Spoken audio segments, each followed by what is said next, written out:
There's nothing better than being able to pick your own herbs while you're cooking. So today, we're going to build a herb and barbecue accessory stand to complete our outdoor kitchen.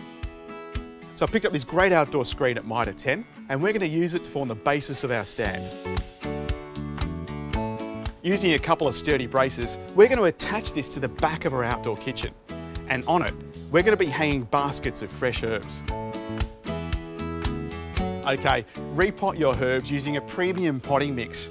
And we've got basil, mint, oregano, coriander, and habanero chili. And just hook them onto the stand like that. And there's even a place to hang your utensils off the side.